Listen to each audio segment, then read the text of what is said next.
Hello, welcome to Mending Threads. This is your safe place and your stronghold for whole body wellness.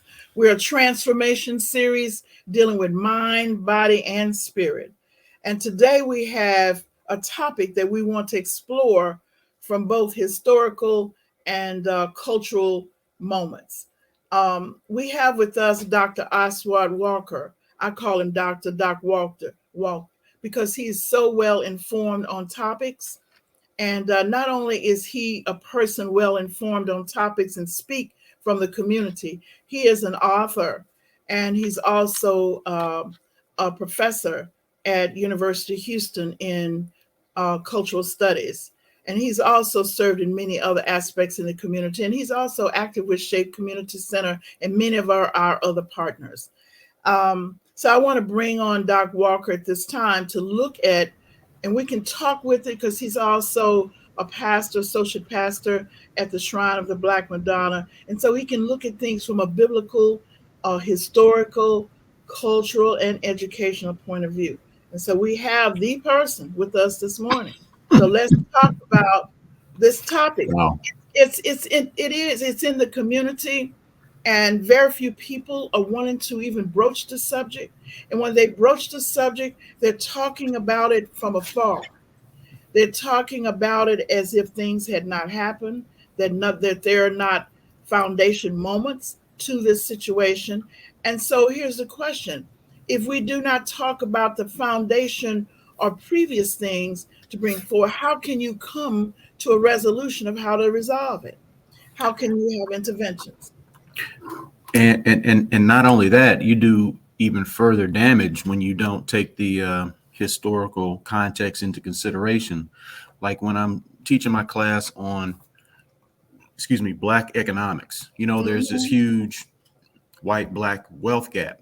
Well, if you just say, okay, there's a white black wealth gap and leave it at that and don't go into the history behind that, then you will more than likely draw conclusions that lead you to the same racist, uh, derogatory stereotypes about Black people. Oh, we don't work as hard, or we're not as smart. All those things that folk have Mhm. said and taught over the years. That is what your mind runs to if you don't know the historical context of where this white black wealth gap comes from. Well, number one, there's a thing called the black tax, and there's a brother, I don't remember his name, I think his last name is Rochester.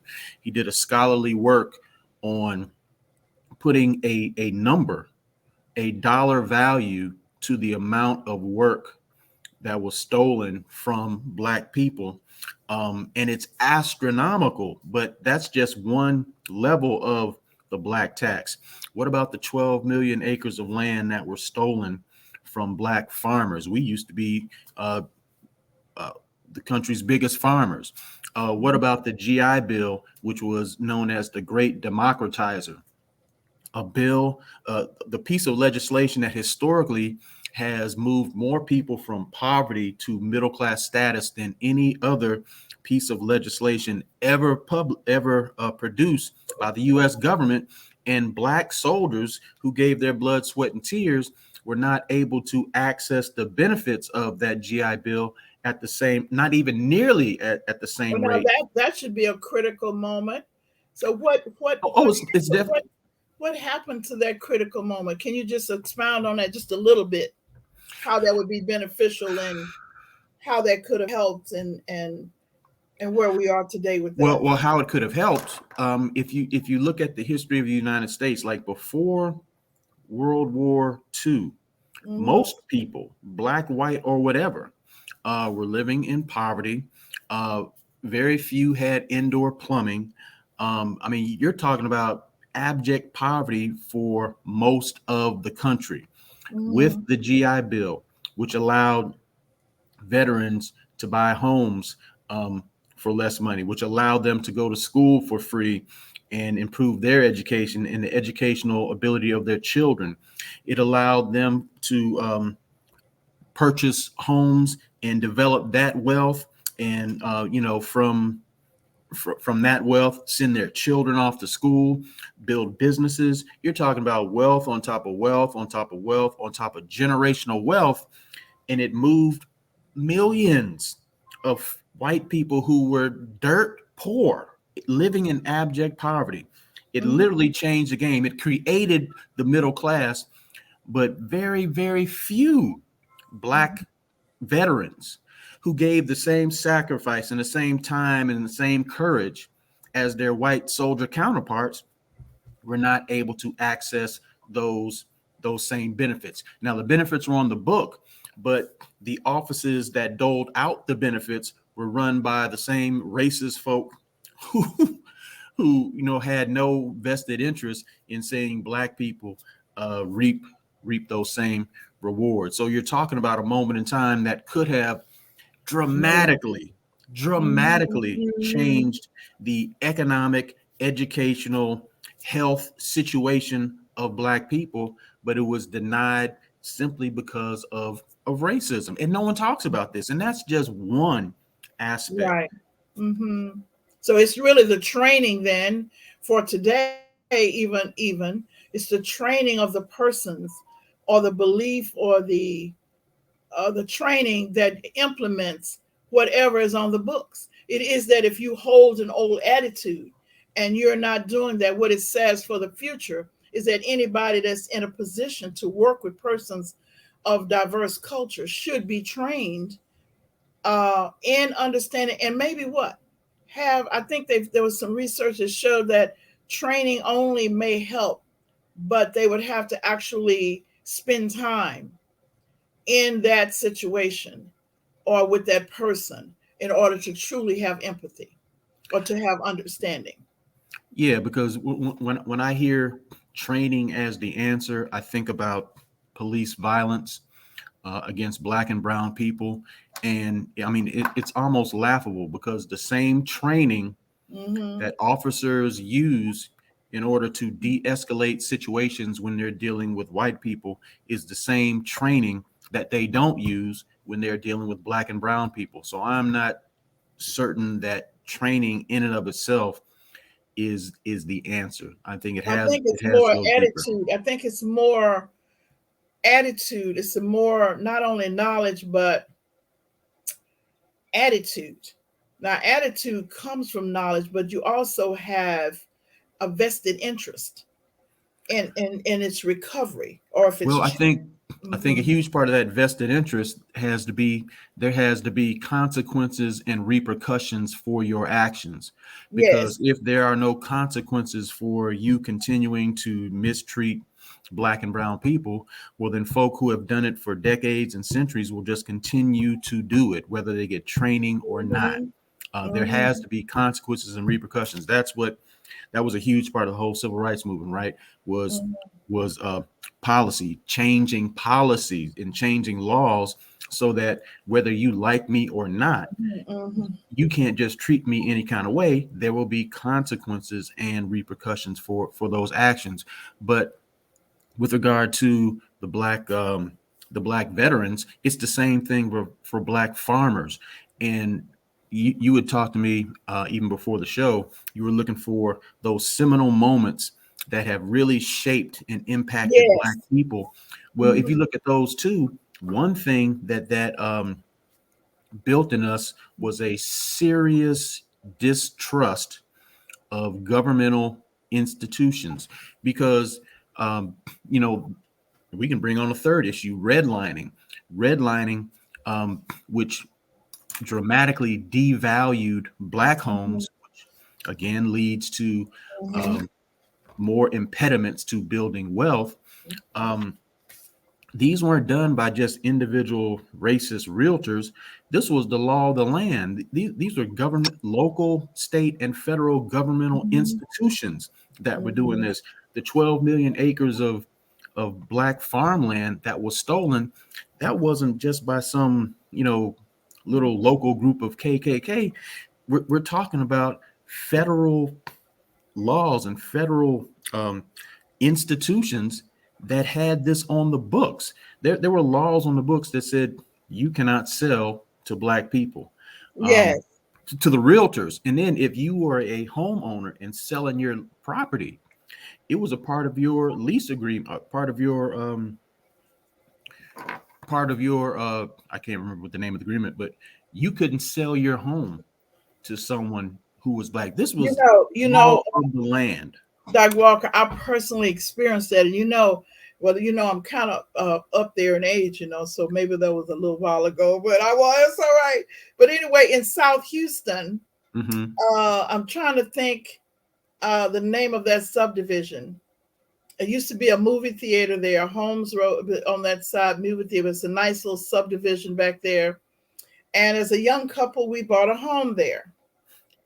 Did you know we didn't know why it was taking so long, but the people in the neighborhood got together to keep, because we would have been the first African Americans. So they got together through the Civic Association, but Mm-hmm. somehow the vote didn't go all the way through. There must have been somebody in there because it has to be a certain percentage. Mm-hmm. Okay. And so, but we had no idea. We were a young couple. We had no idea. But later we found out that they were trying to buy the house as a community so they could decide who would live there. There are still, that's amazing. That's amazing. Number one, and you're talking about something that happened a few years ago, but there are still neighborhoods in Houston and all across the country that still have those laws on the books. I mean, there was an article just a couple of months ago about a community um, deciding, well, being pushed to have those bylaws removed from their civic Mhm. associations. But that's Mhm. that's literally still on the book. So, but that's just one or two of those, those moments that have impacted Black people to this day in terms of how we interact in the world around us or with the world around us. Mhm. And so you were saying something about, so redlining would be a critical incident that we need to pay attention to, because they say once you can identify the critical moments, then you can begin to look at reshaping. You will need to know what the thread is for reshaping. And then you mentioned farmers being allocated funds. I think right now they're trying to. So, so one of the things President Obama did when he was in office was, you know, help to push through um, legislation that would seek to pay back at least a percentage of the value of the land that had been stolen from Black farmers. They're still fighting to get that money, but if we're talking about just those seminal moments in our history, or at least in our history in this country, I'd rather go back and then move forward, because number one, there is, of course, enslavement, where our entire existence was centered around building someone else's wealth, someone else's legacy, someone else's institutions under the threat of torture and death, and Mhm. having our spouses and our children sold away from us. So there's the millions upon millions of dollars of stolen labor. Like I said, the brother who wrote the book, I think his last name is Rochester, he calls it the black tax, because if Mhm. I earn $100,000 a year and then I get 10% taxes taken out, well, I take my 90,000, but Mhm. the government gets that 10,000. Well, he says we have to look at slave labor, or the labor of the enslaved, as a 100% tax on Black ingenuity, blood, sweat, and tears. So there's the Mhm. labor, and um, the enslaved were more valuable than um, than the cotton that they picked, than the railroads, than the banks, than all of these combined. The United States' most valuable commodity was Black labor, number one, and Black Mhm. people themselves, number two. Mhm. So that has had a huge impact. Um, the Just a couple of years ago, um, it was this quote unquote discovered by scientists that if a group of people suffers like insane levels of trauma and abuse, Mhm. that trauma and abuse literally lives in And their that's right. DNA and is That's passed right. down from generation to generation. Scientists have come to discover that this is fact. Uh, they quote unquote discovered this just a few years ago, but there was a black man that was saying the exact same thing in the 1960s and the 1970s, and they ignored him. And so what I'm saying is, if you're talking about uh, incidents that have marked us and impact us in our living and how we interact, well, enslavement certainly continues to impact us. Reverend Albert B. Clegg Jr. called that impact niggerization.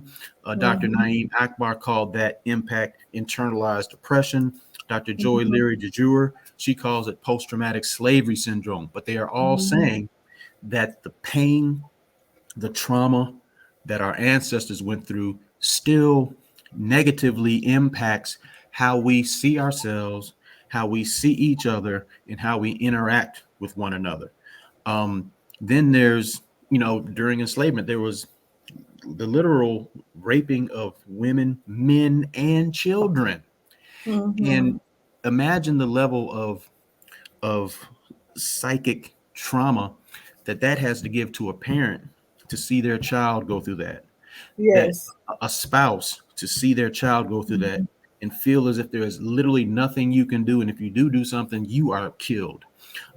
There was Well, is it any difference now? no, and that's Okay. just But when you said the well, words, I was thinking about the people on TV last night saying, I can't do any, look like I can't do anything about it as a parent. And I know it's wrong. I see what has happened.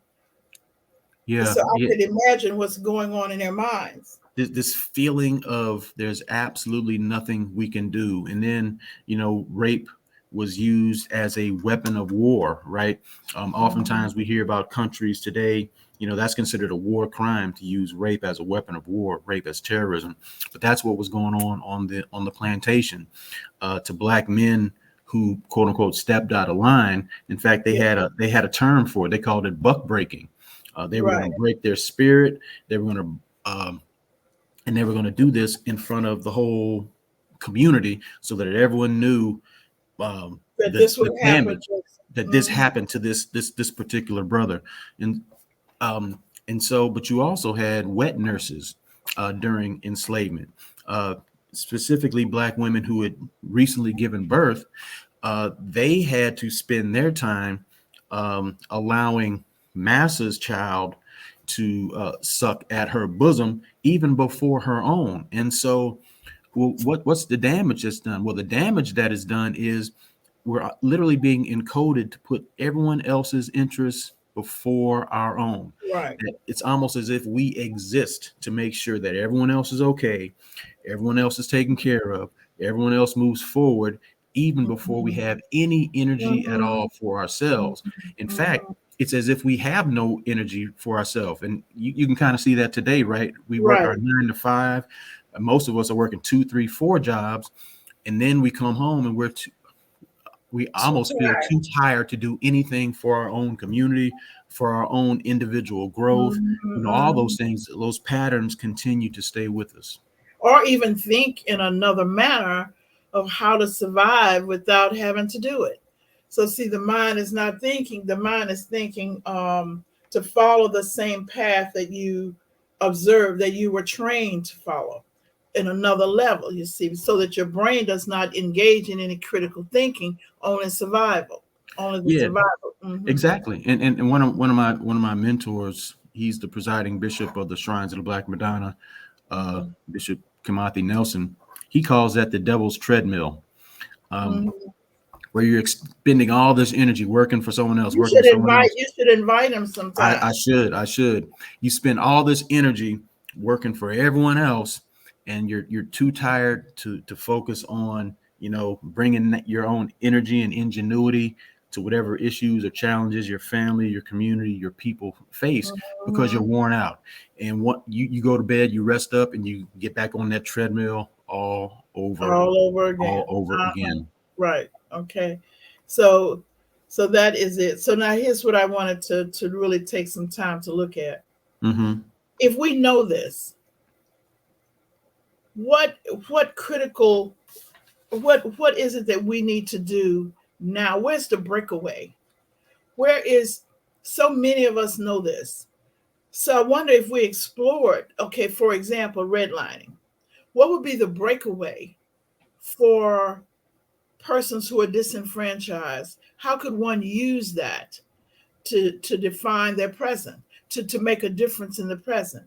If we're talking about farming and we look at the farming matter, what could one do? What's the breakaway for that? You see? And so things happen in the past. And sure enough, you said a key point about trauma, that it is ingrained in the DNA into the cell. And there's a gentleman that talks about, I'm going to try to have him on, that talks about how the cell chromatin changes and that is a survivalist thing over time. It's an unconscious learning in the cell about how to be a lion or how to be a whatever. And as the need in the environment changes, one's physiological characteristics begin to change.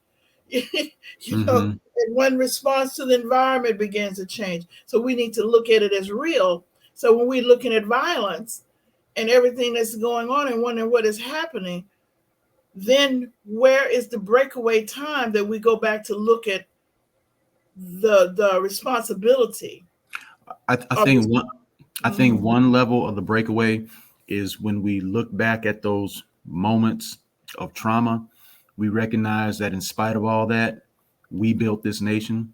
In spite of all, see, one way of looking at our history and our story is through all the gloom and doom. Another way of looking at our story is even with that, we have built this country. We create culture. We have led in every way, shape, form, and fashion. There is no NASA, there is no Space Center without Black intellectual scientific ingenuity. And I'm not just talking about, I am talking about, the sisters that were highlighted in the movie Hidden Figures, but there were so many more. And and they didn't stop then.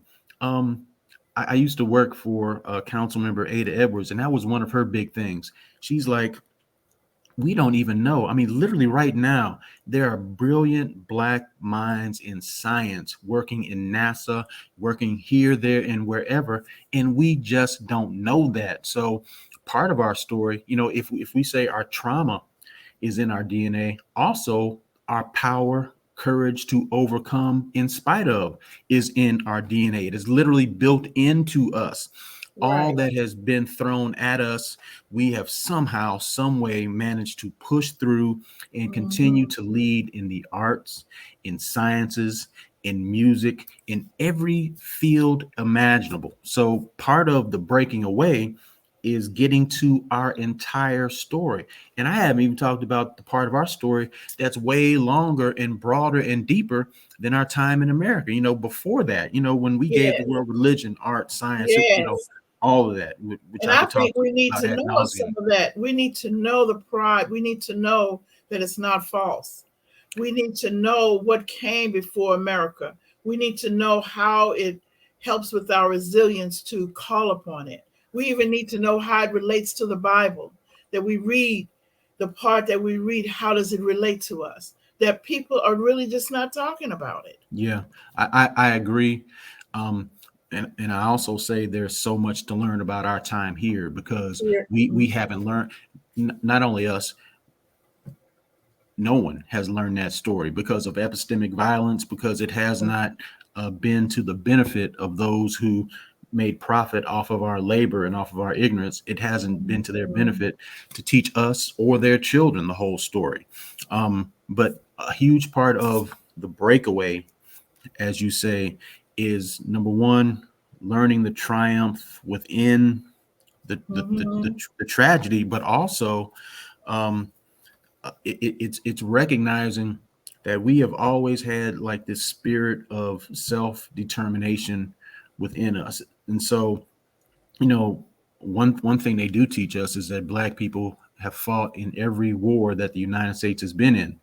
Well, one of the Mhm. reasons for that is we wanted to prove to ourselves and to everyone else that Mhm. we were patriotic, and we were hoping that our courage on the battlefield would then allow other people to see us differently, and then treat us differently. Um, we did it and we found out that that wasn't the case, but we still pushed forward anyway. They wouldn't allow us in their schools or in their stores. And so we built our own. And the past couple of years, people have been finally learning about Black Wall Street. But you had Seneca Village in New York, you had Elaine, Arkansas, you had Rosewood, Florida, and you had these communities of self determination all over Clinton, Mississippi, all over the country, where Black people were saying, we can do this thing ourselves.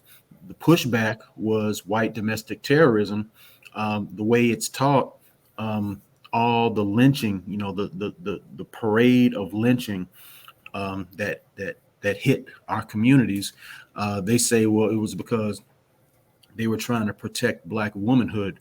But if you go deeper and read the book 100 Years of Lynching by Mhm. Ralph Ginsburg, you will discover that all that, or 90 some odd percent of that blitz of white domestic terrorism, was really to stop Black self-determination in business, because Black women and men were building businesses that were competing against and out competing their white counterparts. And so it was whites in business who, they always talk about economics. If you put out a superior product, then people will go to you, and let the market That's a decide pleasure. who's the best. But Mhm. then when the market was saying black businesses were the best, then here comes white domestic terrorism. But even with that, we continue to persevere anyway. Mhm. So I think a lot Mhm. of the breakout is really just learning our story and learning that we have not Mhm. allowed anything to stop our forward movement. What's the name of the guy that wrote the book, Savage Inequalities? Joseph Kozol, I think, You Kozol. have a good memory for names. I cannot call a name. I think that's his name. I hope that's his name. But anyway, he's written several books, but Savage Inequalities in Education. Mhm. But we find out that you can find a school in the quote unquote worst part of town, the most economically deprived part of town. But if you have teachers like Dr. Willie Mae Lewis or Dr. Zina Bell, or people with some consciousness, and Mhm. seek to instill that consciousness in their students and allow them to realize that they can do all things, then even schools in these uh, dilapidated parts of town, under resourced and underfunded parts of town, Mhm. they produce students that outscore students in the richest part of towns, schools that have all the resources and all the bells and whistles. And so everything that has been thrown at us, no matter what, we continue to push forward, persevere. We have a whole lot more work to do, truly, but Mhm. we've got to begin to recognize all the incredible efforts that we have put forth that have brought us as far as we have come. So they say that one of the truths is that the resilience that's built was built from the community mind. Okay, Yeah, and that all of those moments of difficulty were actually transcended because of the connection, the mind's connection to a community. and that's a critically important point, because Mhm. so many of those moments that have marked us as a people have been done so to try to break us from that community mindset. Um, Mhm. so when the institution of slavery was still going on, but the import of Africans to be enslaved was stopped. Well, Mhm. the uh, then came the breeding, and so these quote unquote masses would then have these breeding farms. Um, And so they're trying to literally strip our humanity, and make us into these individuals that think only of ourselves, yet family remained important to us anyway. Now, you could say there's some damage done there, certainly, but family still remains important. The experiments that were done on us at Tuskegee, or they Mm-hmm. call it the Tuskegee experiment, but it wasn't an experiment on people. It was, brothers who had syphilis who were denied medicines that would allow them to survive, and they just sat back and they took notes. But you had that, and then you had uh, the medical community's misuse and abuse of Henrietta Lacks, and how they continue to use discoveries from her body and her cells to make billions and billions of dollars. And then you had those gynecological experiments on enslaved Black women. um, Lord have mercy, all those things, all trying to strip us of our humanity and make us think only about protecting myself and not worrying about my sister and So my they have brother. a new thing. I understand. Well, maybe it's not all that new. So for breast examinations and whatever. Now I don't want to misname it, but so when you go and if they see anything, now you get paid twice to do a sonogram or something like that. They think they see a little something where they can get you go back and you get a sonogram or whatever it is, and they can look again. Well, when they do that, they can actually put a tracking number in your breast. And I understand that quite a few women that I'm interviewing about different things are saying that they had to go back a second time and they had to put a tracking number so they could study over time. So now that's a big number. And so people are beginning to feel distrustful about getting breast examinations, you see. Yeah, yeah. And you can understand why, because there has been such a history of the abuse of the Black body, right? The abuse of the Mhm. Black mind and body. But so many of these marking moments have tried to, number one, strip us of our own humanity, but also engender in us this idea that I can only afford to look out for myself and my own interests, and not the interests of those around me. Um, the whole.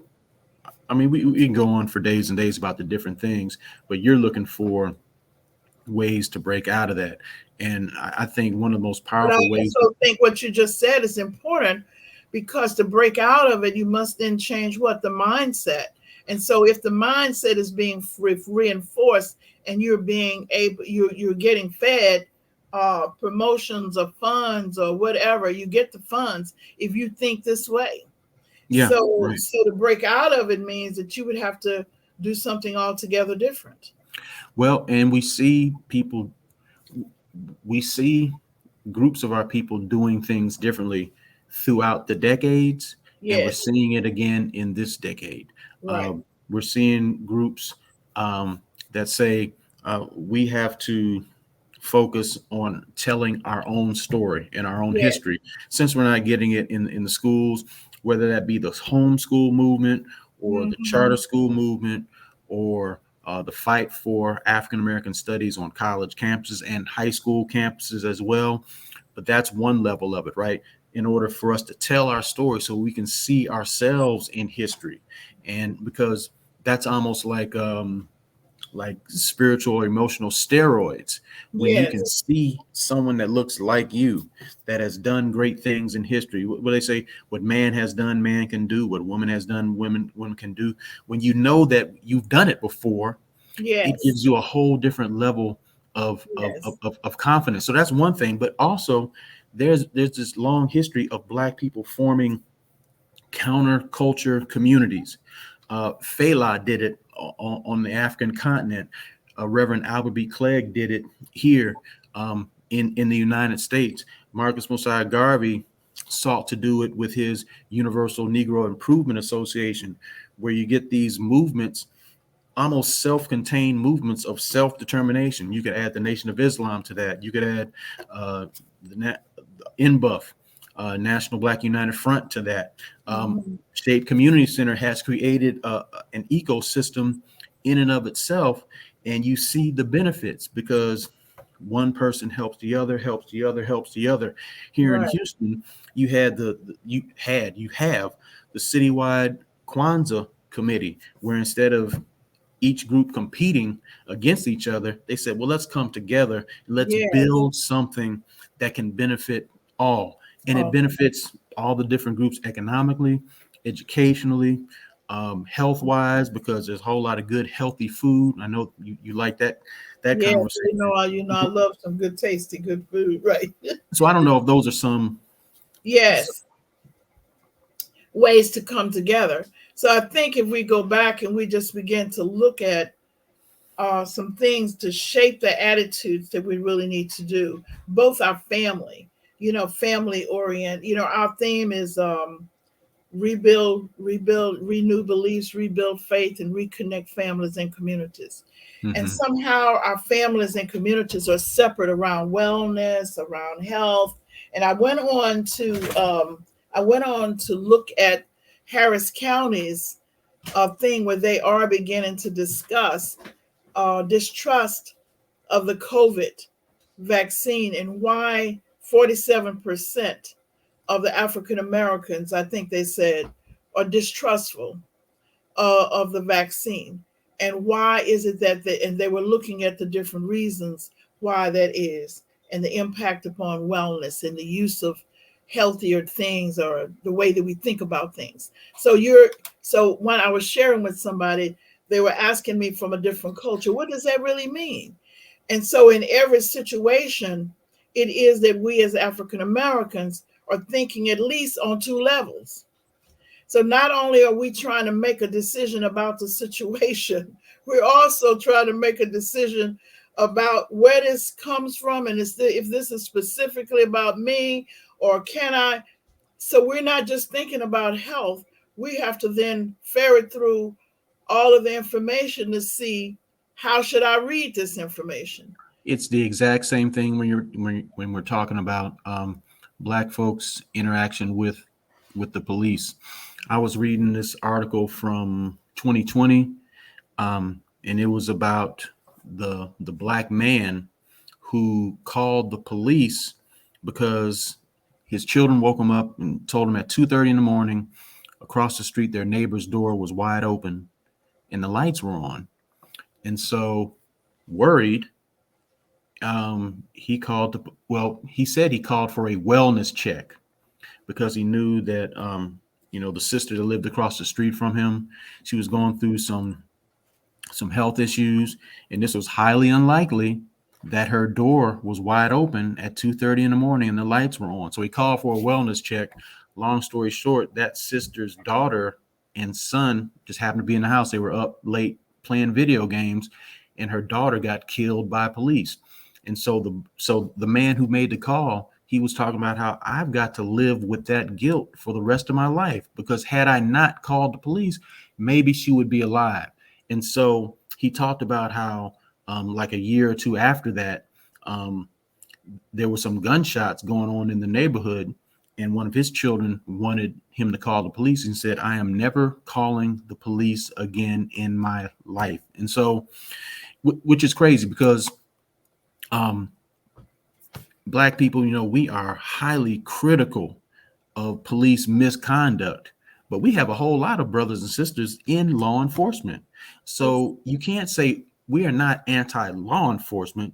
We are anti-law enforcement that tries to brutalize and attack and beat and kill us indiscriminately. Right. But that's just the But kind I of come thinking with, that has to go on, right? When yes, something's going on, you need help, but you also know, man, am I going to be putting someone in yes, you got danger to by think at calling the more than police? different levels. Yes. And so, they were, when I said the researcher was showing, I think NIH did a stuff on health, and they were looking at that people perceive when they walk into a health center or an environment or home, they walk in with that perception of, they carry with them a perception of that individual. and that if your only your experiences can change the perception. And movies and books have been written about how people have dispersed and interspersed themselves in a situation, and they'd been taught all their years about a cultural group, and then they find out that that was not true at all. Well, they're saying that for our law enforcement, that we could really turn things around if we would tell them stories, and if we would help them share some struggles in our community. And I really think, now this is personal, I did read one article, but I think when the officers, because I've met them and I know a lot of them personally, and many of them, they have no idea the questions that they ask, that is showing that they don't know. Okay, that they know their technical information, but they really don't know motivation and why certain things happen. But that if we would require the persons who work in an area to Yep. know that area and live in there with those people, Yep. you will find a whole different. The people in the community will protect the officers, and the officers protect the people. Right. So now Exactly. here's the question. We know all this that we discussed today. Mm-hmm. My question is a breakaway question. How is it that we do not have people on a committee to evaluate the police department from various different cultural groups and various different skills? Because we want to stop this, right? Because somebody was on there, some representative was like, what can we do? We need to train people to help others and officers to know what it is about. We need the community to recognize that they depend on the officers and how to help the officers. So somewhere we're not coming together. And There so has my to be there has to be um, community and governmental leadership that's yes, strong enough and bold enough to make it happen. Because there are civilian review boards, community review boards. They call them by different names, but all over the country. But one of the common um, some of the common weaknesses of these things are they don't have subpoena power. They don't have investigative power. So they're set up more for show than right, then for than the anything. actual thing. Because what you're saying is what you're saying has already been put into place, but it has not been empowered to actually do the job that Activate, to not be it's activated. supposed to Yes, do. And yes, so until we have um, some communities that are strong enough to make it happen, until we have governmental leaders that are strong enough to make it happen, someone gets killed, there's going to be a civilian review board. They're going to pick a few people, some of whom are going to be, very yes, trustworthy and want to do yes, the job. Others, may just be some puppet names that they yes. add. But as a group, rarely do they have the actual investigative power, subpoena power to make sure that folk who step out of line are held accountable. And in the few places where that's happened, it's made a difference. Right. And so I think we should follow up. And I'm trying to get some young people from different groups to develop a panel. And I do believe that young people are in a position to be clear and honest about it. And I think we all are in a position to make it happen if it needs to happen. You see what I'm saying? It's to happen. So the question would be how to use what we know to create those defining African American moments that you have so well discussed to put this in play. Well, one thing that we know that we're going to hear more from you, and and I'll talk with you about this afterward to bring a group of people together that we can do this. And I do know that we'll be able to move forward with the education and community interventions. I have talked to what's his name at Shape, okay, and he Lloyd gave Parker. and he gave me a person to create the meeting. So I'll follow up and we'll get it on the move. But also I want to tell our listening community is that we're starting so that we found out how to get you registered. So when you go to the email, there will be a registration form on the website and on the email. So when you call in for question, all you need to do is to put that you're interested in looking at this history and culture presented by, led by Dr. Oswald Walker, and it'll be webinars and discussion. So we're going to create a hybrid on one or two occasions, but others it will be webinars. And you will be able to get CEU credits for taking this. And but the main thing is that you'll get a better understanding of what you need to do as a parent, as a teacher, you see, and for your community and for yourself. So I'm going to ask Doc Walker to sum up one thing that he would like to leave the group with. I would say that we have to look at this. We have to look at these issues as a health issue, right? And like if you are sick, you study the ailments, and then you find out, well, what is the prescription for what has been used in the past to provide healing for this particular ailment. And I think we have to do the exact same thing, whether we're talking about enslavement, whether we're talking about sharecropping, redlining. Okay, that's the ailment, and we see how it has negatively impacted us. Well, what have we done in the past to bring healing to that particular situation? That's the And key. if we took that approach, we would have all kinds. We have a long list of things to do that can provide us with healing. Right. Okay. So I know that tonight you're speaking with mental health coaches. And so Mm-hmm. I know that they'll be listening to these same things, these same moments, but they're going to be also looking at what can they do interventions with the person they're working with to create efficacy, resilience, and whatever by knowing who they are. You see. Okay. Thank you. I want to tell everybody thank you for being with us today. Thanks for having me. Yes. Thank you so much. Renew beliefs, rebuild faith, and reconnect families and communities. Keep that on your mind daily. It is not the circumstances we meet, it is the manner in which we respond that determines health, happiness, and success. So I'll see you all same time, same place, same station.